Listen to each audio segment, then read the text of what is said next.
As we connect with one another, relax, reflect, and renew our collective commitment to excellence in service, we must openly and honestly confront workplace challenges that can compromise the quality of our service delivery.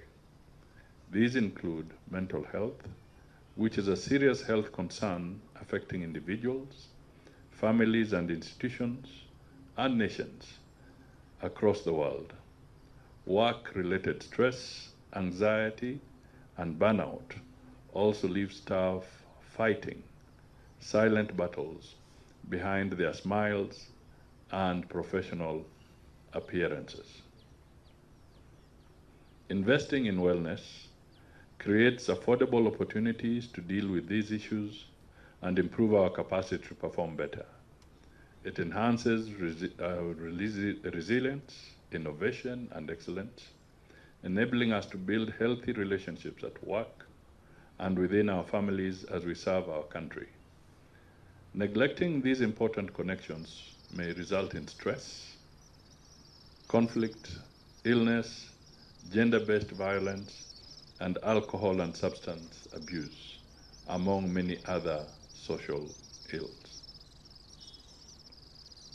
I encourage you to use this event and the regular professional counseling services at your disposal to foster an active culture where it is okay to speak, to ask for help, and to check on one another.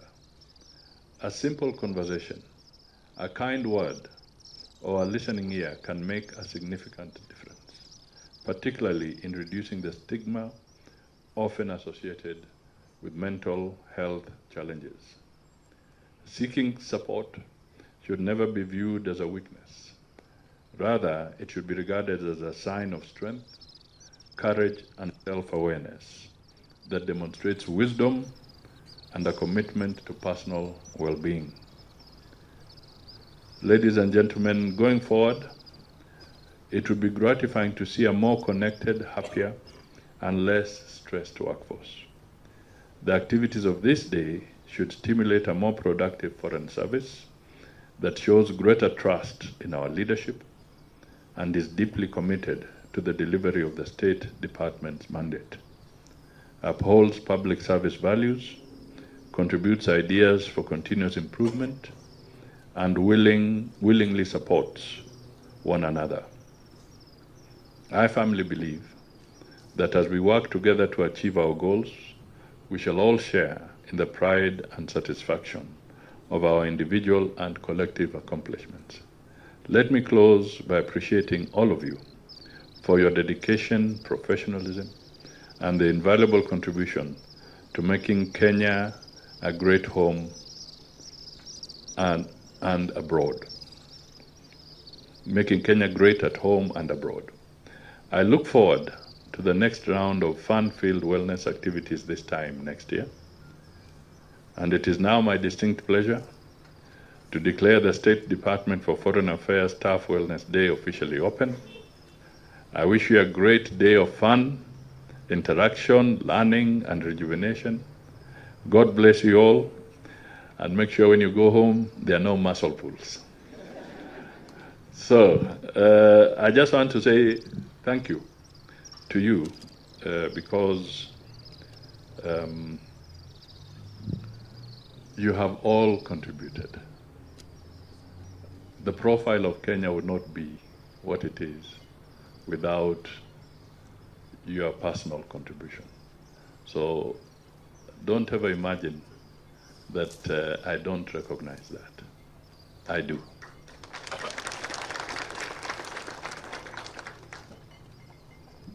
If the Ministry of Foreign Affairs is shining, it's because you have contributed. If the minister is projecting a good profile, it's because you have contributed. If the President of the Republic of Kenya is projecting Kenya well, it's because you have contributed. So you have done this country a great job. More recently, under very difficult circumstances, you have successfully worked, weaved, networked, and facilitated a successful Africa Forward Summit, which brought together in this country over 35 heads of state and government. Can you imagine that?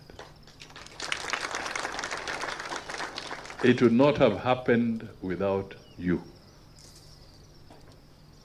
You did it. You are in the trenches, working day in, day out, waking up, making calls, making connections, receiving the heat on our behalf when somebody is getting agitated. And you did all this until it was a success. And there are many more challenges that are ahead of us, which will come. There are others that we have to grapple with. Last night alone, the President of Kenya had to convene an update session with key development partners and the international community and the UN because of the threat of Ebola. And to see how, again, we can collaboratively work with the international community to protect Kenya, but also to be a responsible member of the international community. As we have the UN here, apart from the expansion that you all know is going on, when the President and the Secretary General led in the groundbreaking ceremony for the expanded facility, I think it's important for you to know that the same UN is also in conversation with Kenya so that Kenya can become not just the headquarters for the UN entity that is here, but also to become literally the headquarters for humanitarian and logistical programs of the UN in the global south. That is a very, very important objective. And it will not work if we don't pull together. Part of this conversation was to see how we can collaborate.